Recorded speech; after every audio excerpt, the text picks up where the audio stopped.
যেহেতু সামনে আমাদের দেশের মুসলমানদের পরেই যেই সকল জাতি বসবাস করে তন্মধ্য থেকে হিন্দু ধর্মের লোকের অনুসারী সবচেয়ে বেশি, মুসলমানদের পরেই তাদের স্থান।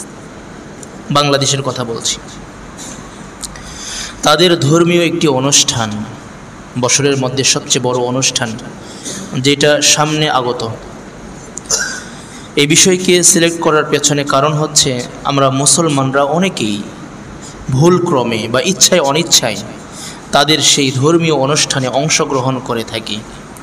এমনও দেখা যায় মাথায় টুপি আছে, মুখে দাড়িও আছে, গায়ে আবার পাঞ্জাবিও পরে, বয়সও হয়ে গিয়েছে, তারপরেও সৌজন্যতা রক্ষা করবার জন্য তাদের সেই ধর্মীয় অনুষ্ঠান যেখানে অনুষ্ঠিত হয় সেই পূজা মণ্ডপে আমরা গিয়ে তাদেরকে বাহবা দিয়ে থাকি, তাদেরকে সাধুবাদ জানিয়ে থাকি, তাদেরকে তাদের ধর্মীয়ভাবে তাদেরকে অভিবাদন জানিয়ে থাকি ইত্যাদি। আমাদের মুসলমান সমাজে এটা অহরহ, এটা একটা মনে হয় অপসংস্কৃতি আমাদের রন্ধ্রে রন্ধ্রে ঢুকে পড়েছে। বিধায় আজকে আমরা জুমার আলোচনাতে সেই বিষয়কে উঠিয়ে ধরব, অমুসলিমদের ধর্মীয় অনুষ্ঠান এবং মুমিনের সতর্কবার্তা। এই বিষয়কে সামনে নিয়ে আমরা আলোচনার প্রয়াস চালাবো। ওমা তাওফীকি ইল্লা বিল্লাহ। সম্মানিত সুধী, আল্লাহ পাকের পক্ষ থেকে আল্লাহ তাআলা আমাদেরকে যে মুসলিম বানিয়েছেন, মুসলিম হয়েছে আমরা তাওহীদ গ্রহণ করার কারণে, একত্ববাদ বিশ্বাস করবার কারণে। আমরা যেরকম বিশ্বাস করি আল্লাহ এক, আল্লাহ বিধানদাতা এক, আইনদাতা এক, রিজিকদাতা এক, সব কিছু করেন তিনি হলেন আল্লাহ। ঠিক তাওহীদের পরে রিসালাতের ক্ষেত্রে আমাদের বিশ্বাস, আমাদের ধর্মীয় বিশ্বাস মুহাম্মাদুর রাসূলুল্লাহ সাল্লাল্লাহু আলাইহি ওয়াসাল্লাম হলেন আমাদের নবী। তিনি যে কথাগুলো বলে গিয়েছেন, তিনি যে পথ দেখিয়ে গিয়েছেন, যেই পথে চলেছেন, যেই পথে চলবার জন্য নির্দেশ দিয়েছেন, এটা আমাদের শরীয়তের দ্বিতীয় অংশ। প্রথম অংশ তাওহীদ একত্ববাদ, দ্বিতীয় অংশ রিসালা। কোনো ব্যক্তি কোনো অংশকে যদি অস্বীকার করে, প্রথম অংশ অথবা দ্বিতীয় অংশকে, সে কখনোই মুসলিম থাকতে পারে না, মুমিন তো দূরের কথা, মুসলমানই থাকতে পারবে না। সুতরাং এই দুইটির সমন্বয়ে আমরা মুসলিম হয়েছি, ইসলাম ধর্মে দীক্ষিত হয়েছি। আল্লাহ এক, মুহাম্মাদুর রাসূলুল্লাহ সাল্লাল্লাহু আলাইহি ওয়াসাল্লাম তার প্রেরিত রাসূল। এবং আল্লাহ এবং রাসূলকে মানার পরে আল্লাহ পাকের পক্ষ থেকে যে ধর্ম দিয়েছেন আল্লাহ পাক, রাসূল যে ধর্ম নিয়ে আসছেন রাসূলের পক্ষ থেকে, সেই ধর্ম আল্লাহর দেয়া, রাসূলের দেয়া, সেই ধর্মের নাম হচ্ছে ইসলাম। ধর্মের নাম কি বলেন? ইসলাম। ইসলাম ধর্ম আল্লাহ পাকের কাছে মনোনীত ধর্ম, একমাত্র গ্রহণীয় ধর্ম। ইসলাম আল্লাহ পাকের কাছে সর্বশ্রেষ্ঠ নয়, সর্বশ্রেষ্ঠ মানে তার মানে সর্বশ্রেষ্ঠ, তার মানে শ্রেষ্ঠ আরও আছে না, একমাত্র, কি বলবো, একমাত্র গ্রহণীয় গ্রহণযোগ্য ধর্ম হচ্ছে ইসলাম। ইসলাম ছাড়া পৃথিবীতে যত ধর্ম কর্ম মতাদর্শ আছে আল্লাহ রব্বুল আলামিনের কাছে কোনো বিন্দু পরিমাণ মূল্য রাখে না। আল্লাহ রব্বুল আলামিন কুরআনুল কারীমে সূরাত আল ইমরানের 19 নম্বর আয়াতের মধ্যে দ্ব্যর্থ ভাষায় ঘোষণা করেছেন, ইন্নাদ-দীনা ইনদাল্লাহিল ইসলাম। আল্লাহ রব্বুল আলামিনের কাছে একমাত্র গ্রহণীয় ধর্ম হচ্ছে ইসলাম। আরও সুন্দরভাবে একই সূরার 85 নম্বর আয়াতের মধ্যে আরও সুন্দর করে আল্লাহ তাআলা ব্যক্ত করে দিয়েছেন, ইসলাম ছাড়া হিন্দু, বৌদ্ধ, খ্রিস্টান, ইহুদি, নাসারা যা কিছু আছে, যদি কোনো ব্যক্তি গ্রহণ করে এটা আল্লাহর কাছে গ্র্যান্টেড নয়, আল্লাহ রাব্বুল আলামিন তা গ্রহণ করবেন না। আল্লাহ বলছেন, ওমাই ইয়াবতাগি গায়রাল ইসলামি দীনান ফালাই ইউকবালা মিন। আল্লাহ রাব্বুল আলামিন বলছেন, যে ব্যক্তি ইসলাম ছাড়া অন্য কোনো ধর্ম, অন্য কোনো কর্ম গ্রহণ করে আল্লাহ রাব্বুল আলামিন কখনোই তা গ্রহণ করবেন না, কবুল করবেন না। আল্লাহ পাকের কাছে একমাত্র গ্রহণীয় ধর্মই ইসলাম, এবং এছাড়া যা কিছু আছে এটা আল্লাহ তাআলা গ্রহণ করবেন না। ওয়াহুয়া ফিল আখিরাতি মিনাল খাসিরিন, যদি কোনো ব্যক্তি এটা অন্য কোনো ধর্ম কর্ম মানে পালন করে, নিজেরা তার দাওয়াত দেয়, এটা যদি করে থাকে পৃথিবীর কোনো মানুষ, আল্লাহ বলছেন এ আখিরাতের মধ্যে ব্যর্থ হবে, সে সফল হবে না, বরং ব্যর্থ হবে, জাহান্নামের অর্ধমুখী হয়ে সে জাহান্নামের মধ্যে নিক্ষিপ্ত হবে। নাউযুবিল্লাহি মিন যালিক। আল্লাহ রাব্বুল আলামিন আমাদেরকে রাসূলের পক্ষ থেকে বাতিয়ে দেওয়া যে ধর্ম এটা ইসলাম, এই ইসলাম পরিপূর্ণ অসম্পূর্ণ না। ইসলাম অসম্পূর্ণ না পরিপূর্ণ? ইসলামে এমন কোনো বিষয় নেই আপনি পাবেন না অন্যান্য সকল ধর্মের মধ্যে তাদের ধর্ম পরিপূর্ণ না, ওটা তো ধর্মই না, আল্লাহর কাছে গ্রহণীয় ধর্মই না। তারপরেও যুক্তির আকারে যদি আপনি কিছুক্ষণের জন্য, 1 মিনিটের 1 সেকেন্ডের আরও কিছু কম সময়ের জন্য যদি মেনে নেন, তারপরেও যুক্তির আলোকে আপনি তাদের ধর্মগুলোকে পূর্ণাঙ্গ পাবেন না। যে কোনো ধর্মে দেখেন পূর্ণাঙ্গ পাবেন না, হিন্দু ধর্ম বলেন, খ্রিস্টান, ইহুদি, কোনো ধর্মের মধ্যে পূর্ণাঙ্গ দিন নেই, পূর্ণাঙ্গ মানুষের জীবন ব্যবস্থা উল্লেখ নেই। একমাত্র ইসলামের মধ্যেই গত সপ্তাহে আমরা আলোচনা করেছিলাম, ইসলামকে আল্লাহ তাআলা আমাদের রাসূলকে পূর্ণাঙ্গ রূপে বানিয়েছিলেন, সকল দিক ইসলামের মধ্যে আল্লাহ তাআলা সন্নিবেশিত করে দিয়েছেন। একেবারে মানুষ দোলনা থেকে নিয়ে মৃত্যু পর্যন্ত, একেবারে সকাল থেকে নিয়ে সন্ধ্যা পর্যন্ত, সন্ধ্যা থেকে নিয়ে সুবহে সাদেক হওয়া পর্যন্ত পুরো মানুষের লাইফস্টাইল কি হবে সব কিছু ইসলামের মধ্যে আল্লাহ তাআলা পরিপূর্ণভাবে ব্যক্ত করে দিয়েছেন। ওই কথা আল্লাহ তাআলা কোরআনুল কারীমে সূরাতুল মাইদার 3 নম্বর আয়াতের মধ্যে বলছেন, اليوم أكملت لكم دينكم وأتممت عليكم نعمتي ورضيت لكم الإسلام دينا। আল্লাহ রাব্বুল আলামিন বলছেন, আল-ইয়াউমা আকমালতু লাকুম দীনাকুম, আজকে আমি তোমাদের জন্য তোমাদের ধর্মকে পরিপূর্ণতা রূপদান করলাম। সুবহানাল্লাহ। ওয়া আতমামতু আলাইকুম নি'মাতি, আমার পক্ষ থেকে যত নিয়ামত রয়েছে সবগুলোর পূর্ণতা দিলাম। ওয়ারাদিতু লাকুমুল ইসলাম দীনা, আর আমি তোমাদের ধর্মকে দিলাম ইসলাম হিসেবে। আমাদের ধর্মকে আল্লাহ তাআলা ধর্মের নাম কি দিয়েছেন? ইসলাম। আল্লাহ রাব্বুল আলামিনের পক্ষ থেকেই আমাদের ধর্মের নাম সিলেক্ট করা, বাছাই করা, আল্লাহ রাব্বুল আলামিন বাছাই করে দিয়েছেন ইসলাম, পূর্ণাঙ্গ ধর্ম। এছাড়া কোনো ধর্ম আল্লাহর কাছে গ্রহণীয় নয়, একমাত্র গ্রহণীয় ধর্ম হচ্ছে আল্লাহ পাকের কাছে ইসলাম। এই জন্য আমাদেরকে আল্লাহ রাব্বুল আলামিন তাওহীদ শিক্ষা দিয়েছেন। ইসলামের মধ্যে একত্ববাদ, দ্বৈতবাদ, তৃতীয়বাদ এগুলোর কোনো স্থান ইসলামের মধ্যে নেই। আল্লাহ রাব্বুল আলামিন এই জন্য কোরআনুল কারীমের মধ্যে বলে দিয়েছেন ইবাদত করতে হবে একমাত্র কার? আল্লাহ তাআলা বলেন, ওয়া'বুদুল্লাহা ওয়া লা তুশরিকু বিহি শাইআ, তোমরা একমাত্র ইবাদত করবে আল্লাহর, আল্লাহর সাথে কাউকে তোমরা শরীক করবে না।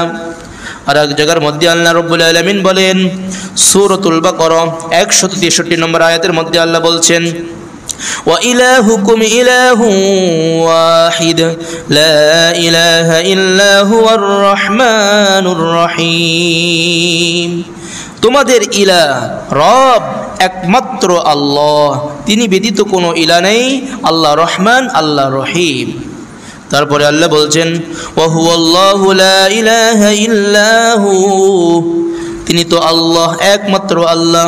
লাহুল হামদু ফিল উলা ওয়াল আখিরা, দুনিয়ার মধ্যেও আল্লাহর প্রশংসা। আমরা যখন দুনিয়া থেকে চলে যাব, আখিরাতের বাসিন্দা হয়ে যাব, কবরের বাসিন্দা হয়ে যাব, ওই জায়গার মধ্যেও প্রশংসা চলবে একমাত্র আল্লাহ পাকের। আল্লাহ বলছেন, লাহুল হামদু ফিল উলা ওয়াল আখিরা, দুনিয়ার মধ্যেও প্রশংসা আল্লাহর, আখিরাতের মধ্যেও প্রশংসা আল্লাহর। তারপরে আল্লাহ বলছেন, ওয়ালাহুল হুকমু, এই দুনিয়ার মধ্যে কর্তৃত্ব আর ক্ষমতা চলবে একমাত্র আল্লাহর। কার ক্ষমতা চলবে? এখন আমরা দেখতে পাই বাংলাদেশ সরকারের ক্ষমতা বাংলাদেশে চলে, আমেরিকার সরকারের আমেরিকার মধ্যে চলে। এটা আসলে আমাদের ধারণা বা আমরা চোখে দেখি সামান্যটুকু সময়, সামান্যটুকু অংশ আমাদের সরকারের অধীনে বাংলাদেশ চলে, কিন্তু সবগুলো আমাদের বাংলাদেশ সরকারের অধীনে চলে না। আজকে সূর্য উঠছে বাংলাদেশ সরকার প্রধানের অনুমতিক্রমে নাকি আল্লাহর অনুমতিক্রমে? যদি কেউ এখানে বিন্দু পরিমাণ বিশ্বাস করে এটা রাষ্ট্রীয় কোনো ক্ষমতার কারণে, তাহলে ঈমান থাকবে। এখানে ক্ষমতা একচ্ছত্র কার? আল্লাহ পাকের। আজকের দিন কতটুকু সময় হবে, সূর্য আজকে তাপ দিবে কি দিবে না, কি পরিমাণ দিবে না দিবে, এটা কি সরকারের কোনো হাত আছে এই জায়গার মধ্যে? এই জায়গার মধ্যে সম্পূর্ণ ক্ষমতা কার? আল্লাহ পাকের। তারপরে দেখেন দুনিয়ার সকল নিজামের মধ্যে আল্লাহ পাকের ক্ষমতা চলছে। আপনি একটা ধান রোপণ করে আসছেন, এই ধানটা হবে কিনা, এই রিজিকটা আসবে কিনা, এটা কিন্তু সরকার নির্ধারণ করে না, নির্ধারণ করেন কে? আল্লাহ পাক। এটা গেল সাধারণ দিক। আপনি নিজের দিকে লক্ষ্য করুন, আপনি সুস্থ থাকবেন না অসুস্থ থাকবেন, এই ক্ষমতা কি রাষ্ট্র প্রধানের আছে? আপনার কি অসুস্থতা আসবে, কি রোগ হবে, কি রোগ থেকে আপনি মুক্তি পাবেন, এটা কি রাষ্ট্রপ্রধানের কোনো হাত চলে এই জায়গার মধ্যে? এক কথায় মানুষের এবং দেশের মধ্যে সামান্য কিছু বিষয়, অর্থাৎ যদি কেউ অপরাধ করে তার শাস্তি কি হতে পারে, তাকে গ্রেফতার করবে, ধরে নিয়ে যাবে, জনগণের মধ্যে এই আইন করা হবে, এই আইন করা হবে না, এইগুলো সামান্য কিছু বিষয়ের মধ্যে সরকার প্রধানের হাত থাকে, দেশের সরকারের হাত থাকে। এছাড়া অধিকাংশ ক্ষেত্রেই আল্লাহ রব্বুল আলামিন সব কিছু কুদরতিভাবে ফয়সালা করছেন। এই জন্য আল্লাহ বলছেন লাহুল হুকমু, একমাত্র কর্তৃত্ব চলে আল্লাহ পাকের। লাহুল হুকমু ওয়া ইলাইহি তুরজাউন। আল্লাহ পাকের কর্তৃত্ব শুধু দুনিয়ার মধ্যে নয়, দুনিয়ার জীবন এক সময় শেষ হয়ে যাবে। আল্লাহ বলছেন ওয়া ইলাইহি তুরজাউন, তোমরা কেন, সরকার প্রধান কেন, পৃথিবীর সকলকেই আমার কাছেই ফিরে আসতে হবে। সকলকেই কার কাছে যেতে হবে? বাঁচার কোনো উপায় আছে? কোনো উপায় নেই। এই জন্য আল্লাহ বলছেন সুতরাং তোমরা অন্য দিকে ছুটো না, অন্য শিরিক করিও না, অন্য কোনো মূর্তির সামনে মাথা নত করিও না। লাউ কানা ফীহিমা আলিহাতুন ইল্লাল্লাহু লাফাসাদাতা। আল্লাহ রাব্বুল আলামিন সূরাতুল আম্বিয়ার 22 নম্বর আয়াতের মধ্যে বলছেন যদি আল্লাহ রাব্বুল আলামিন ছাড়া পৃথিবীর মধ্যে একাধিক রব হইতো, একাধিক যদি ইলা থাকতো, একাধিক রব হইতো, একাধিক রিজিক দাতা থাকতো, শাসন দাতা থাকতো, তারপরে আইন দাতা থাকতো, বিধান দাতা থাকতো, তাহলে এই পৃথিবীর নিজাম কোনো কিছুই ঠিক থাকতো না। সুতরাং পৃথিবীর নিজাম যেহেতু ঠিক রয়েছে, একমাত্র রব হলেন আল্লাহ। লাউ কানা ফীহিমা আলিহাতুন ইল্লাল্লাহু লাফাসাদাতা। এই জন্য আনুগত্য হবে একমাত্র আল্লাহ পাকের। আল্লাহ রাব্বুল আলামিন এই কথাটি আরো সুন্দর করে সূরাতুন নাহলের 36 নম্বর আয়াতের মধ্যে বলছেন ওয়ালাকাদ বাআসনা ফী কুল্লি উম্মাতির রাসূল। আল্লাহ বলছেন আমি প্রত্যেক জাতির জন্য একজন রাসূল প্রেরণ করেছি। প্রত্যেক জাতিকে, মানুষকে, আল্লাহ ভোলা মানুষকে আল্লাহর দিকে আহ্বান করবার জন্য একজন রাসূল প্রেরণ করেছেন। তবে সকল রাসূলের একটা আহ্বান ছিল আনি ইবাদুল্লাহ। সকল রাসূল দাওয়াত দিয়েছেন তোমরা একমাত্র আল্লাহ পাকের ইবাদত করবা। ইবাদত কার চলবে? আনি ইবাদুল্লাহ ওয়াজতানিবুত তাগুত। আল্লাহ ছাড়া যা কিছু আছে সবগুলো তাগুত। এই তাগুতকে অস্বীকার করবে। আল্লাহ ছাড়া যা আছে সব তাগুত, আল্লাহর ইবাদত করবে, এগুলোর ইবাদত করা যাবে না, অস্বীকার করবে। তারপরেও আল্লাহ বলছেন মানুষের মধ্যে দুইটি ভাগ হয়ে যায়, ফামিনহুম মান হাদাল্লাহ ফামিনহুম মান হাদাল্লাহ ওয়া মিনহুম মান হাক্কাত আলাইহিদ দালালাহ। আল্লাহ বলেন তারপরেও মানুষের মধ্যে দুইটি ভাগ হয়ে যায়। এক শ্রেণী আছে রাসূলের এই সবগুলো মেনে নিয়ে আল্লাহ পাকের ইবাদত করে, আল্লাহ রাব্বুল আলামিনের দেখানো পথ অনুযায়ী চলে, আল্লাহর পথের উপর থাকে, এরা হচ্ছে সফল। আর এক দল রয়েছে ওয়ামিনহুম মান হাক্কাত আলাইহিদ দালালাহ, আর এক দল রয়েছে এদের উপর গোমরাহিটা অপরিহার্য হয়ে গিয়েছে। এরা ঈমান আনবে না, আল্লাহর দেখানো পথ অনুযায়ী চলবে না, এরা মূর্তির সামনে দাঁড়াবে, এরা বিভিন্ন শিরকি কথা বলবে, রব তিনটা মানবে, রব দুইটা মানবে, এই সকল কথা তারা বলবে। তবে এদের পরিণতি ভালো নয়। আল্লাহ রাব্বুল আলামিন জানিয়ে দিয়েছেন পরের অংশে ফাসিরু ফিল আরদি ফানজুরু কাইফা কানা আকিবাতুল মুকাজ্জিবিন। ও নবী আপনি একটু সওয়ার করার জন্য বলুন, মানুষকে সফর করার জন্য বলুন, এরা যেন সফর করে দুনিয়ার মধ্যে, বিভিন্ন রাষ্ট্রের মধ্যে যায়, যাওয়ার পরে দেখে আসে আদ জাতি ছিল, সামুদ জাতি ছিল, ফিরআউন ছিল, এরাও তো আল্লাহ পাককে অস্বীকার করেছিল। এদের অবস্থা কেমন একটু দেখে আসুক। এদের অবস্থা কি ভালো নাকি খারাপ? মিশরে এখনো তো ফিরআউনের সেই মূর্তি রয়ে গিয়েছে, ফিরআউনের সেই ডেড বডি এখনো আছে। তার অবস্থা কি ভালো হয়েছিল নাকি খারাপ হয়েছিল? সুতরাং আজকেও যারা ফেরাউনের সেই পথে, নমরুদের সেই পথে, হামানের সেই পথে, আদ জাতির সেই পথে, সামুদ জাতির সেই পথে নিজেদের জীবনকে পরিচালনা করবে, তাদের পরিণতিও ঠিক এমনই হবে। আল্লাহ তাআলা বলে দিয়েছেন সুস্পষ্ট বিষয়। সুতরাং এই জন্য থাকতে হবে আল্লাহর পথে, আল্লাহর দেয়া হেদায়েত মানতে হবে, রাসূলের পথ অনুযায়ী চলতে হবে। যদি না চলি এটা হবে শিরিক, আর শিরিকের ভয়াবহতা অনেক বেশি।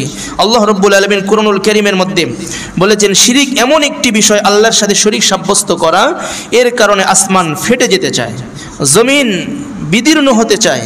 আল্লাহ রাব্বুল আলামিন বলছেন কুরআনুল কারীমে সূরাত মারইয়ামের মধ্যে, লাকাদ জিতুম শাইআন ইদ্দা, তোমরা এমন কিছু নিকৃষ্টতম জঘন্যতম কথা বলো, তাকাদুস সামাওয়াতু ইয়াতাফাত্তারুনা মিনহু ওয়া তাশাক্কুল আরদু ওয়া তাখিরুল জিবালু হাদ্দা।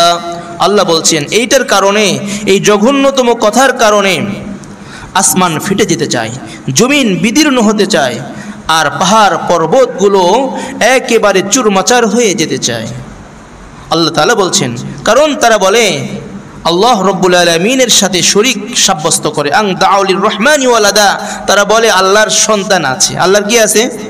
ওমা ইয়ামবাগি লির রহমানি আন ইয়াত্তাখিদা ওয়ালাদা।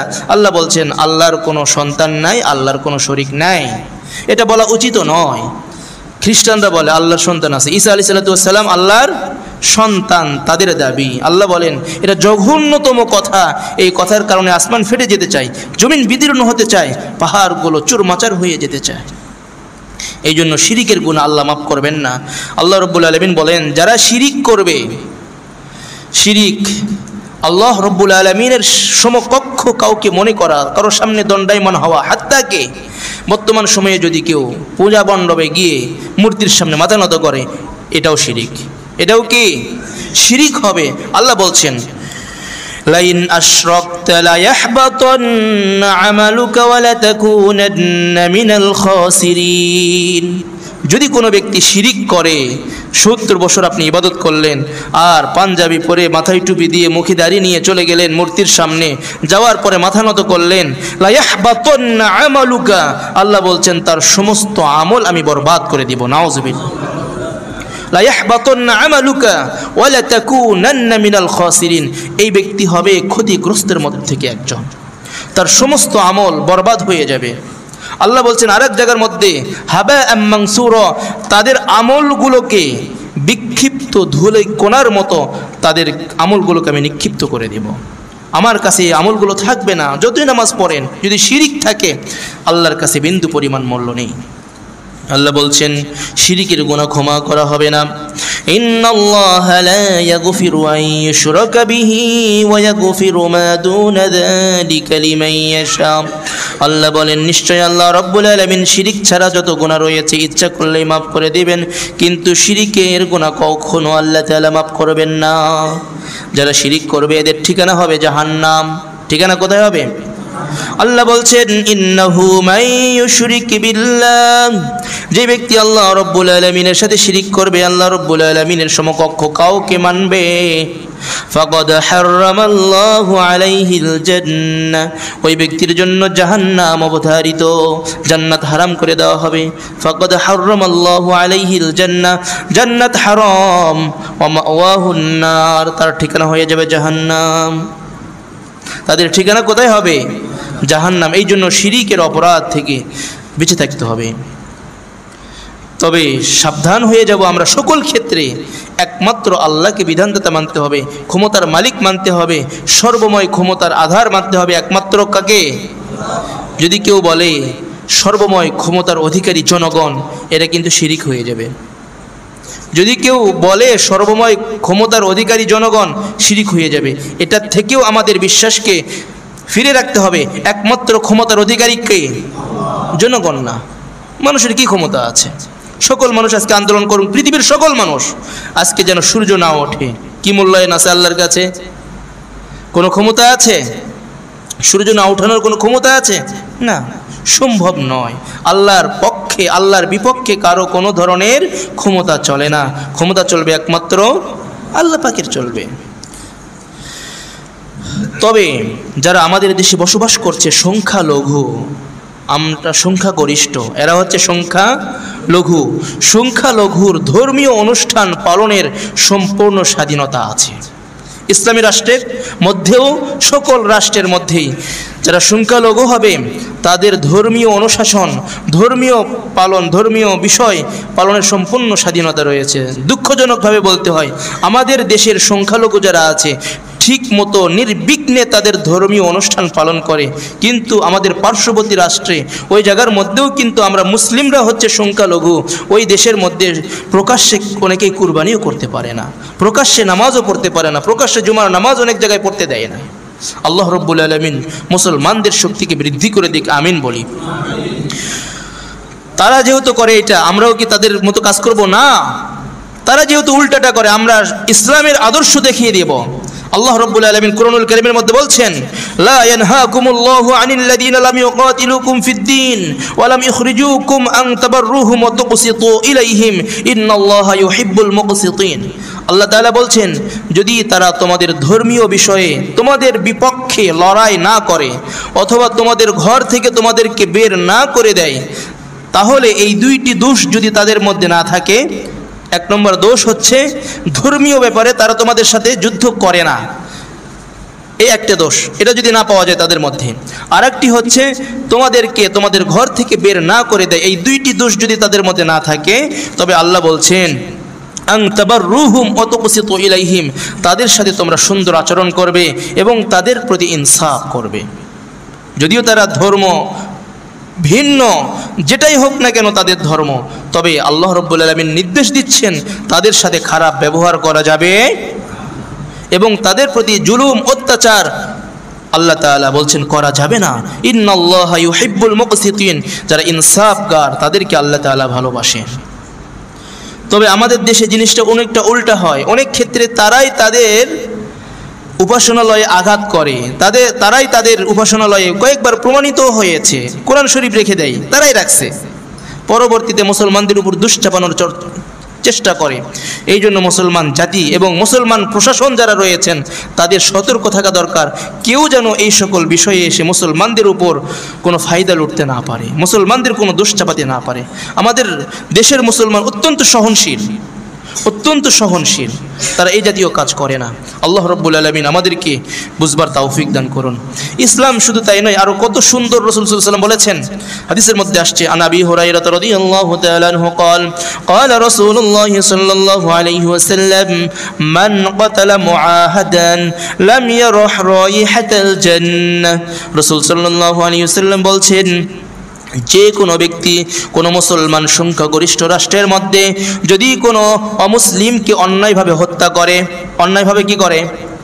হত্যা করছে, মুসলিম রাষ্ট্রের মধ্যে অন্যায়ভাবে হত্যা করছে, আল্লাহ রাব্বুল আলামিন বলছেন, রাসূল সাল্লাল্লাহু আলাইহি ওয়াসাল্লাম বলছেন, লাম ইয়ারাহ রাইহাতাল জান্নাহ, ওই ব্যক্তি জান্নাতের সুঘ্রাণ পাবে না। কি পাবে না? জান্নাতের সুঘ্রাণ পাবে না। হাদিসের মধ্যে আসছে, ওয়া ইন্না রিহাহা তুজাদু মিন মাসিরাতি 40 সানা 40 আমা। রাসূল বলছেন, জান্নাতের এত সুঘ্রাণ হবে, জান্নাতের সুঘ্রাণ পাওয়া যাবে 40 বছরের দূরত্বের রাস্তা, 40 বছরের দূরত্বের রাস্তা, এতটা দূর থেকেও জান্নাতের সুঘ্রাণ পাওয়া যাবে। কিন্তু কোনো মুসলিম রাষ্ট্রে মুসলিম কোনো ব্যক্তি অমুসলিমকে হত্যা করলে এই ব্যক্তি জান্নাতের সুঘ্রাণও পাবে না। নাউযুবিল্লাহি মিন যালিক। তার মানে দেখেন অমুসলিমদের কি পরিমাণ নিরাপত্তা দিয়েছে ইসলাম, কি পরিমাণ নিরাপত্তা দিয়েছে। আরেকটা হাদিসের মধ্যে রয়েছে, এটা তো সহিহ বুখারীর হাদিস, আরেকটা হাদিস রয়েছে সুনানে আবি দাউদের 3052 নম্বর হাদিস। রাসূল সাল্লাল্লাহু আলাইহি ওয়াসাল্লাম বলছেন, আলা মান যালামা মুআহাদান আবিন তাকাসাহু, সাবধান, কোন সংখ্যালঘুর প্রতি তোমরা জুলুম করবে না এবং তাদেরকে ঠকাবে না। রাসূল বলছেন, আও কাল্লাফাহু ফাওকা তাকাতিহি, অথবা তাদের দরিদ্র ব্যক্তিকে তোমাদের কাজে নিয়েছো কোনো কাজ করবার জন্য, এই কাজে নেওয়ার পরে তাদের উপর বোঝা বেশি চাপিয়ে দিও না, কাজ বেশি করতে লাগিয়ে দিও না। আও আখাযা মিনহু শাইআন বিগাইরি তিবি নাফসিন, এবং তারা যেহেতু সংখ্যালঘু এই জন্য তোমরা তাদের থেকে তাদের অসন্তুষ্টি চিত্তে কোনো সম্পদ গ্রহণ করিও না। একটা জিনিস ক্রয় করতে গিয়েছেন, দাম চাচ্ছে সে 500 টাকা, আপনি বললেন 400 টাকায় দিব, কয় না দিব না। তারপরে আপনি জোর খাটিয়ে নিলেন যে দিবা না কেন, কি হয়েছে, তুমি তো মাত্র কয়েকজন ব্যক্তি, জোর খাটে জুলুম করে নিলেন। রাসূল সাল্লাল্লাহু আলাইহি ওয়াসাল্লাম বলছেন ফাআনা হাজিজুহু ইয়াউমাল কিয়ামা, কিয়ামতের মাঠে আমি ওই বিধর্মীর পক্ষ থেকে তোমার বিপক্ষে দাঁড়িয়ে যাব। নাউযুবিল্লাহি মিন যালিক। পক্ষ নেবে কার? বিধর্মীর পক্ষ। বিপক্ষ কার? মুসলমানের। রাসূল যদি আপনার বিপক্ষে দাঁড়িয়ে যায়, কোনো উপায় থাকবে? তাহলে দেখেন কতটা নিরাপত্তা দিয়েছে মুসলিম রাষ্ট্রের মধ্যে অমুসলমানদের, সংখ্যালঘুদের। এই জন্য তাদের নিরাপত্তা আমরা তাদেরকে দেব, কিন্তু এই বলে কি তাদের অনুষ্ঠানে যাব? তাদের অনুষ্ঠানে যাওয়া যাবে না, দেখার জন্য না, পালনের জন্য না, তাদেরকে খুশি করবার জন্য না। আল্লাহ রাব্বুল আলামিন কুরআনুল কারীমের মধ্যে বলেন ইয়া আইয়ুহাল্লাযীনা আমানু লা তাত্তাখিদুল ইয়াহুদা ওয়ান নাসারা আউলিয়া। আল্লাহ তাআলা বলছেন হে ঈমানদার, তোমরা ইহুদি এবং নাসারাদেরকে তোমরা বন্ধুরূপে গ্রহণ করিও না, অন্তরঙ্গ বন্ধুরূপে গ্রহণ করিও না। বাদুহুম আউলিয়াউ বাদ, কারণ তারা পরস্পরের বন্ধু। ওয়া মান ইয়াতাওয়াল্লাহুম মিনকুম ফাইন্নাহু মিনহুম, যদি তোমরা তাদের কাউকে অন্তরঙ্গ বন্ধু বানাও, আল্লাহ বলছেন অবশ্যই তোমরাও তাদের মধ্য থেকে গণ্য হবে। নাউযুবিল্লাহ। অন্তরঙ্গ বন্ধু বানাইলে আপনিও তাদের মধ্যে গণ্য হয়ে যাবেন। এই জন্য হাদিসের মধ্যে রাসূল সাল্লাল্লাহু আলাইহি ওয়াসাল্লাম বলছেন মান তাশাব্বাহা বিকওমিন ফাহুয়া মিনহুম, মান তাশাব্বাহা বিকওমিন ফাহুয়া মিনহুম। সুনানে আবি দাউদ 4031 নম্বর হাদিসের বর্ণনা। যে ব্যক্তি যেই জাতিকে মহব্বত করে, তার সংস্কৃতি তার অপসংস্কৃতিগুলো নিজের মধ্যে নিয়ে আসে, গ্রহণ করে, ওই ব্যক্তি ওই জাতির মধ্যেই গণ্য হবে। নাউযুবিল্লাহি মিন যালিক। এই জন্য সাবধান থাকতে হবে। রাসূলুল্লাহ সাল্লাল্লাহু আলাইহি ওয়াসাল্লামের কিছু সাহাবী যারা নতুন মুসলমান হয়েছিলেন, হওয়ার পরেও তাদের আগের ধর্মের কিছু কৃষ্টি কালচার, মুসলমান ধর্মের বিধানও পালন করত, তাদের ওগুলোকেও মহব্বত করত। তার পরিপ্রেক্ষিতে আল্লাহ তাআলা কোরআনের আয়াত নাজিল করেছেন ইয়া আইয়ুহাল্লাযীনা আমানু দুখুলু ফিস-সিলমি কাফা ওয়া লা তাত্তাবিউ খুতুওয়াতিশ শাইতান ইন্নাহু লাকুম আদুউম মুবিন। 2 নম্বর পারা 11 নম্বর পৃষ্ঠা 7-8 নম্বর লাইনের মধ্যে আল্লাহ তাআলা বলছেন হে ঈমানদারগণ, তোমরা ইসলামের মধ্যে পরিপূর্ণতার সাথে প্রবেশ করো, পূর্ণতার সাথে প্রবেশ করো। যেমন ওই সময় কিছু ইহুদি মুসলমান হয়েছিল, কিন্তু তারা শনিবার দিনকে সম্মান করত। কোন দিনকে? শনিবার দিন তাদের ধর্মে সম্মানিত ছিল, এই জন্য সম্মানিতর কারণে তারা শনিবার দিনকে সম্মান করত। আর উটের গোশত তারা খাইতো না। ইহুদি ধর্মে উটের গোশত খাওয়াটা নিন্দনীয় ছিল, বিধায় তারা উটের গোশত খাইতো না। রাসূল সাল্লাল্লাহু আলাইহি ওয়াসাল্লামের উপর আয়াত নাজিল হয়ে গেল, আল্লাহ তাআলা বিধান অবতীর্ণ করলেন মুসলমান হয়েছো, আগের ধর্মের রীতিনীতিও পছন্দ করছো, মুসলমান হতে পারো নাই, পরিপূর্ণ মুসলমান হতে হলে ওটা বর্জন করো। ওয়ালা তাত্তাবিউ খুতুওয়াতিশ শাইতান, শয়তানের পথ পরিহার করো। ইন্নাহু লাকুম আদুউম মুবিন, নিশ্চয় শয়তান হচ্ছে তোমাদের প্রকাশ্য দুশমন। এই জন্য বিধর্মীদের রীতিনীতি গ্রহণ করা তো দূরের কথা, সামান্য পরিমাণও নিজের মধ্যে আনা যাবে না। এই জন্য 1 নম্বর বিষয়, বিধর্মীদের অনুষ্ঠানে আমরা দেখতে যাব না কেমন বানাইলো, কয়টা বানাইলো, কারটা বেশি সুন্দর হলো, এইটা দেখতে যাওয়া যাবে না। হাদিসের মধ্যে আসছে হযরত ওমর রাদিয়াল্লাহু তাআলা আনহু বলেন লা তাত্তাখিদু আলাল মুশরিকিনা ফি কানাইসিহিম, তোমরা তাদের মণ্ডপের মধ্যে বিধর্মীদের কানিস তথা ধর্মীয় অনুষ্ঠান যেখানে পালন করা হয় সেই জায়গার মধ্যে তোমরা যাইও না। কেন? ফাইন্নাস সাখতাতা তানজিলু আলাইহিম, কারণ হচ্ছে যখন তারা সেই মণ্ডপের মধ্যে পূজা করে, ইবাদত করে, ওই সময় আল্লাহর পক্ষ থেকে গজব তাদের উপর অবতীর্ণ হয়। নাউযুবিল্লাহি মিন যালিক। এই জন্য তোমরা তাদের সেই আচার অনুষ্ঠানে তোমরা অংশগ্রহণ করবে না, যাবে না। ওয়াকালা বদরুল আইনি আন মান কাসসারা সাওয়াদা কওমিন ফি মাসিয়াতিন ওয়া ফিতনাতিন আন্নাল উকুদা তালজিমুহু মাআহুম। উমদাতুল কারি সহিহ বুখারীর একটি ব্যাখ্যা গ্রন্থ রয়েছে, এটার 11 নম্বর খণ্ডের 237 নম্বর পৃষ্ঠার মধ্যে রয়েছে। উনি বলেন যে ব্যক্তি কোনো গুনাহের কাজে সংখ্যা বাড়ানোর জন্য সেখানে অংশগ্রহণ করলো অথবা সেই জায়গার মধ্যে গেল, অবশ্যই সে তাদের মধ্য থেকে গণ্য হবে। নাউযুবিল্লাহি মিন যালিক। এই জন্য তাদের মণ্ডপে, তাদের অনুষ্ঠানে, আচার অনুষ্ঠানে আমরা দেখার জন্যও না এবং তাদেরকে খুশি করার জন্য যাব না। দ্বিতীয় নম্বর কথা হচ্ছে, তাদের যেই আচার অনুষ্ঠান এটা অনুষ্ঠিত হচ্ছে, আমাদের কাছে অনেকের কাছে যারা ব্যবসায়ী বন্ধু আছেন, যারা ব্যবসায়ী আছেন, তাদের কাছে চাঁদা নেওয়ার জন্য আসে। চাঁদা দেওয়া যাবে কি না? তাদেরকে সকল জাকাত দেয়া যাবে না। জাকাত ছাড়া অন্যান্য সাধারণ অবস্থায় কোনো গরিব, অসহায়, বিধর্মী যদি আসে আমাদের কাছে, আমরা তাদেরকে সহযোগিতা করব। এই সহযোগিতা করার সওয়াব আল্লাহ রাব্বুল আলামিন আমাদেরকে দিবেন মানব সেবা করার কারণে। কিন্তু তাদের ধর্মীয় কোনো অনুষ্ঠান তারা পালন করবে বা উদযাপন করবে, এই জন্য চাঁদা কালেকশনের জন্য আপনার কাছে আসলো, আপনি দিতে পারবেন না, মুসলমান হিসেবে দেওয়া যাবে না। দিলে কি হবে? আল্লাহ তাআলা বলছেন, ওয়ালা তারকানু ইলাল্লাযীনা যালামু ফাতামাসসাকুমুন নার ওয়া মা লাকুম মিন দুনিল্লাহি মিন আউলিয়া সুম্মা লা তুনসুরুন। আল্লাহ বলছেন, চাঁদা কখন দেয়? তাদের প্রতি উদ্বুদ্ধ হয়ে, তাদের প্রতি ভালোবাসা রেখে তখনই তো দেয়। আল্লাহ বলছেন, তোমরা বিধর্মীদের প্রতি ঝুঁকে যেও না।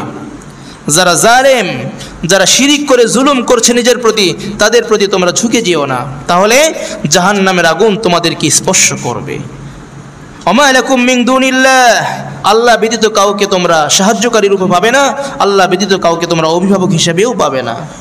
আরেক জায়গার মধ্যে সূরাতুল মাইদার মধ্যে আল্লাহ বলছেন, ওয়া তাআওয়ানু আলাল বিররি ওয়াত তাকওয়া, তোমরা একে অপরে ভালো কাজে সহযোগিতা করো। মসজিদ নির্মাণ হচ্ছে, মসজিদ পরিচালনা হচ্ছে, আপনি সহযোগিতা করেন, সওয়াব রয়েছে। মাহফিল হচ্ছে, অংশগ্রহণ করেন, সওয়াব রয়েছে। দুয়ার অনুষ্ঠান হচ্ছে, অংশগ্রহণ করেন, সওয়াব রয়েছে। ওয়ালা তাআওয়ানু আলাল ইসমি ওয়াল উদওয়ান, কনসার্টের ব্যবস্থা করা হচ্ছে নওগাঁ এটিএম মাঠে, উদাহরণস্বরূপ আপনার কাছে চাঁদার জন্য আসলো, আপনি টাকা দিলেন। অথবা কোথাও বিধর্মীদের আচার অনুষ্ঠান করবার জন্য চাঁদা নেওয়ার জন্য আসলো, আপনি দিলেন। আল্লাহ বলছেন না, ওয়ালা তাআওয়ানু আলাল ইসমি ওয়াল উদওয়ান, আল্লাহর নাফরমানি এবং আল্লাহর ব্যাপারে বিদ্বেষ পোষণ করা হয় এমন কোনো কাজে তোমরা সহযোগী হইও না। সাহায্য করা যাবে। আল্লাহ রাব্বুল আলামিন আমাদেরকে বুঝবার তৌফিক দান করুন। তারপরে তাদের দেয়া প্রসাদ খাওয়া। এই সময় নাড়ু বানায় তারা, কলা ইত্যাদি বিভিন্ন ধরনের মিষ্ট দ্রব্য তারা বানিয়ে আপনার বাসায়, আপনার বন্ধুত্ব আছে, একই সাথে ব্যবসায়ী প্রতিষ্ঠান আপনার জন্য হাদিয়া পাঠাইছে, আপনিও তো খুব আনন্দের সাথে আমরা অনেকেই খেয়ে নিই। না, এটা খাওয়া যাবে না, প্রসাদ খাওয়া যাবে না। কেন? আল্লাহ রাব্বুল আলামিন বলছেন কোরআনুল কারীমের মধ্যে, হুররিমাত আলাইকুমুল মাইতাতু ওয়াদ-দামু ওয়া লাহমুল খিনজিরি ওয়া মা উহিল্লা লিগাইরিল্লাহি বিহি। যদি কোনো মুরগির গোশত পাঠায়, খাসির গোশত পাঠায়, এগুলো তো আল্লাহর নামে জবাই করা হয় নাই, এরা জবাই করছে তাদের প্রতিমার নামে, তাদের সেই দেবদেবীর নামে জবাই করছে। সুতরাং ওই সকল খাসির গোশত, ওই সকল মুরগির গোশত, হাঁসের গোশত আপনার বাসায় পাঠাইলে বা পোলাও করে পাঠাইলে, এগুলো তো হারাম গোশত দ্বারা আপনাকে রান্না করে পাঠাইছে, খাওয়া যাবে? কখনোই খাওয়া যাবে না। তাহলে এখন বলতে পারেন, তাহলে নাড়ু টাড়ু এগুলো যেগুলো আছে, যেগুলোর মধ্যে জবাই করার কোনো প্রয়োজন হয় না, এগুলো খাওয়া যাবে না? এটার মধ্যেও সমস্যা আছে। কি সমস্যা আছে? হিন্দুদের কাছে গোমূত্র অত্যন্ত পবিত্র একটা জিনিস, গোবর, গোমূত্র এগুলো পবিত্র একটা জিনিস। আর পুজোর অংশ একটা হচ্ছে এই সকল খাদ্যদ্রব্যের মধ্যে এগুলো ব্যবহার করা। এগুলো আপনাকে বলবে না। এদের সম্মান, বরকতের বিষয়, আমরা বরকতের জন্য তো অনেক কিছু করি, এরা এদের বরকতের, নাউজুবিল্লাহ, বরকত ব্যবহার করব না, এরা এদের শুভ লক্ষণের জন্য বা এরা এদের লক্ষ্মীর জন্য বা এই জাতীয় কাজের জন্য এই গোমূত্র তারা ব্যবহার করে। আল্লামা সাঈদ আহমদ পালনপুরি রহিমাহুল্লাহ তাআলা দারুল দেওবন্দের সদরুল মুদাররিসিন ছিলেন। ওনার লেখা বুখারী শরীফের ব্যাখ্যা রয়েছে। উনি বলেন যে এরা যে পূজার মধ্যে যে সকল খাবার বানায়, এর মধ্যে থেকে দুইটি জিনিস বেশি থাকে। একটা হচ্ছে পঞ্চগব্য, আর একটা হচ্ছে গোমূত্র। পঞ্চগব্য আপনি যদি উইকিপিডিয়াতে সার্চ দেন 5টি জিনিস পাবেন। পঞ্চগব্যের মধ্যে 1 নম্বরে পাবেন গোবর, 2 নম্বরে গোমূত্র, 3 নম্বরে দুধ, 4 নম্বরে ঘি, 5 নম্বরে দই। এই 5টি জিনিসের লিকুইড তৈরি করে তারা পঞ্চগব্য। এই সবগুলো মিলে এটার নাম দিয়েছে পঞ্চগব্য। গরুর 5টি জিনিস তারা একত্রিত করেছে। আর একটা হচ্ছে গোমূত্র। গরুর মুত, পেশাব, এই দুইটা জিনিস তারা ব্যবহার করে প্রসাদের মধ্যে। সুতরাং যদি আপনি তাদের প্রসাদ, নাড়ু বা ইত্যাদি এগুলো খান, তাহলে এগুলোর মধ্যেও তো হারামের মিশ্রণ আছে, তাহলে কি খাওয়া যাবে? আপনি তো দেখছেন না, আপনি বলতে পারেন তাহলে তো সেন্ট পাওয়া যাচ্ছে না। সেন্ট তো আপনি পাবেন না, দুর্গন্ধ, সেন্ট তো নয়, দুর্গন্ধ তো আপনি পাবেন না, কারণ এগুলোকে লিকুইড বানানো হয়েছে, এখানে মেডিসিন ব্যবহার করা হয়েছে, আপনি পাবেন না। এই জন্য সতর্কতার সাথে আমরা তাদের প্রসাদ খাওয়া থেকে অবশ্যই বেঁচে থাকবো। আল্লাহ তাআলা আমাদেরকে তৌফিক দান করুন। রাসূলুল্লাহ সাল্লাল্লাহু আলাইহি ওয়াসাল্লাম সবসময় বিধর্মীদের আচার অনুষ্ঠান এবং বিধর্মীদের সকল বিষয় উনি বিরোধিতা করেছেন। তাদের কোনো কিছু ইসলামের মধ্যে আল্লাহ রসুল এটাকে যে একটু থাক, সমস্যা নেই, এই কথা তিনি কখনো বলেন নাই, সবগুলোকে বিরোধিতা করেছেন। উদাহরণস্বরূপ আমরা জানি নামাজ পড়া 3 সময়ে নিষিদ্ধ। কয় সময়ে নিষিদ্ধ? 3 সময়ে। কখন কখন? সূর্য যখন ওঠে, সূর্য যখন ঠিক মাথার উপরে আসে, সূর্য যখন ডুবে যায়, এই 3 সময়ে নামাজ পড়া নিষেধ। কেন নিষেধ এটা জানি কি আমরা? 3 সময় নামাজ পড়া নিষেধ। সূর্য যখন ওঠে, মাথার উপরে যায়, যখন ডুবে যায়। কেন নিষেধ হলো? নামাজ তো সব সময় পড়বো, আল্লাহর ইবাদত সব সময় করব, নিষেধাজ্ঞার কারণটা কি? রাসূলুল্লাহ সাল্লাল্লাহু আলাইহি ওয়াসাল্লাম বলেছেন এই 3 সময় নামাজ পড়া নিষেধ। সহিহ মুসলিমের মধ্যে রয়েছে 836 নম্বর হাদিসের বর্ণনা। যখন সূর্য ওঠে, বিধর্মীদের আকীদা হচ্ছে সূর্য যখন ওঠে শয়তানের শিংয়ের উপর ওঠে, সুতরাং তার ইবাদত স্বরূপ তারা ওই দিকে ফিরে আল্লাহর ইবাদত করে, তাদের পূজা করে, সূর্যের পূজা করে। যখন সূর্য ওঠে, ঠিক যখন আবার সূর্য মাথার উপরে চলে আসে, একেবারে বড় আকার ধারণ করে এই সূর্যকে সন্তুষ্ট করবার জন্য, তখন আবার সূর্যের ইবাদত করে। আবার যখন ডুবে যায়, ঠিক বলে শয়তানের শিংয়ের উপর দিয়ে ডুবে যাচ্ছে, আর ওই সময় তারা তাদের সূর্যকে খুশি করবার জন্য, যেহেতু সূর্য পূজা করে তারা, তাদের রব হিসেবে মানে, ওই সময় আবার ইবাদত করে। এই জন্য রসুল বলে দিয়েছেন, যেহেতু তারা এই 3 সময়ে তাদের রবের, তারা বলে তাদের বিশ্বাস অনুযায়ী তাদের রবের ইবাদত করে, সুতরাং মুসলমান সম্প্রদায় তোমরা শুনে রাখো, এই 3 সময় ইবাদত করা যাবে, ইবাদত নামাজ পড়া যাবে না, সিজদা করা যাবে না, কারণ তারা সিজদা করে। তবে আপনি কোরআনে কারীম তিলাওয়াত করতে পারেন, এছাড়া তাসবিহ তাহলিল এগুলো পাঠ করতে পারেন, কিন্তু আল্লাহর কাছে সিজদা দেয়া।